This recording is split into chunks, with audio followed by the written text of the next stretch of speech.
Bonjour, je m'appelle Jean-Baptiste de la chaîne Cinéma avec un S avant le C et aujourd'hui je vais analyser un plan de Harry Potter 3 de Alfonso Cuarón. C'est la séquence du retourneur de temps.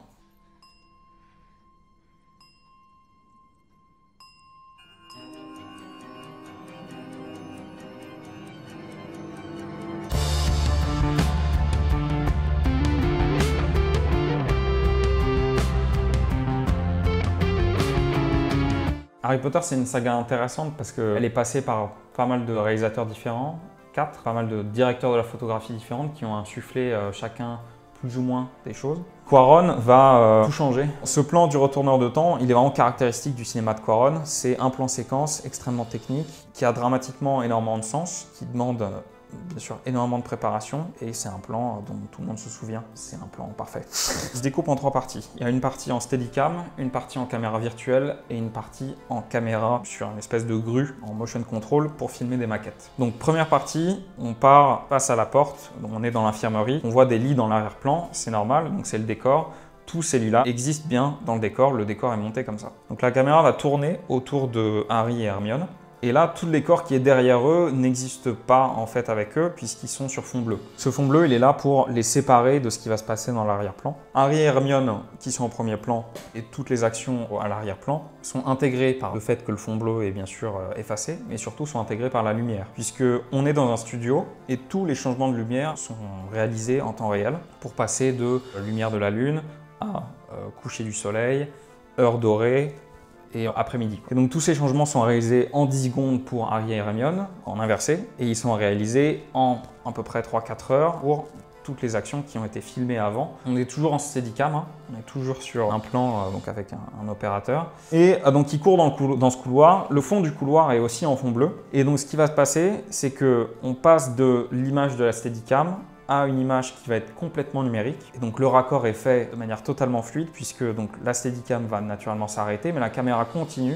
Elle avance dans ce mécanisme d'horloge qui est totalement créé par les équipes d'ILM. Et ensuite on sort, donc on va traverser le miroir et là on arrive dans un plan qui est assez intéressant puisqu'il est composé de 5 parties. On a 2 maquettes qui sont assemblées, un paysage qui est réel. Tout ça est bien sûr éclairé de la même manière, donc ils ont dû mesurer l'angle du soleil quand ils ont photographié ce paysage-là pour que ensuite les maquettes soient éclairées exactement avec le même angle, pour que les 2 maquettes s'intègrent parfaitement. Et ensuite, les 2 acteurs ont été filmés depuis une grue sur un parking pour être ensuite intégrés sur ce plan et puis autour de corbeaux numériques. Donc c'est un plan qui est remarquablement sophistiqué. Et donc tout ça se passe en 1 minute sans faire aucune coupe. C'est une prouesse technique absolument ahurissante. Ça demande plusieurs mois de travail à beaucoup de monde pour arriver à ce résultat-là. Un autre plan intéressant dans Harry Potter 3, c'est le plan du Magicobus qui est tourné de manière assez rigolote. Et donc ce qui s'est passé pour le tourner, ils ont fait une technique très simple qui est juste de faire rouler le bus à allure normale et toutes les autres voitures au ralenti. Et ensuite, ils ont juste accéléré la bande et ça a fait totalement le taf. Dans le cinéma de Cuarón et dans ce film-là, il y a énormément de reflets, de passages dans des miroirs. Donc ça, bien sûr, ça rappelle la dualité de l'adolescence entre l'enfance et l'âge adulte. Il y a aussi bien sûr le loup-garou qui est coincé entre ces 2 états, homme et loup. Donc ça, c'est pareil, c'est une espèce de métaphore pour l'adolescence. Le détraqueur, c'est une métaphore de la dépression qui va être ressentie à cet âge-là. L'hippogriffe, c'est une métaphore de la bestialité et des pulsions, notamment des pulsions de colère auxquelles est soumis Harry. Comme ça, ces miroirs, toutes les créatures sont en réalité des métaphores pour des choses qui se passent pour les personnages. Donc ça, Cuarón l'a très bien compris et il joue avec parfaitement en introduisant énormément de symboles visuels et un langage qui permet de tirer du livre toute son essence et toute sa signification la plus forte. La difficulté de l'exécution, c'est un 9,5. Hein.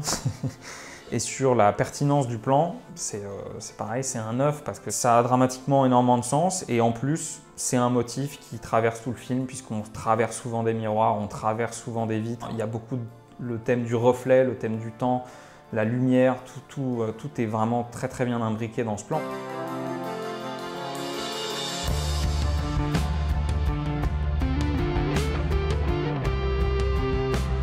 Je pourrais durer 2 heures, hein, mais je vais m'arrêter là, je pense.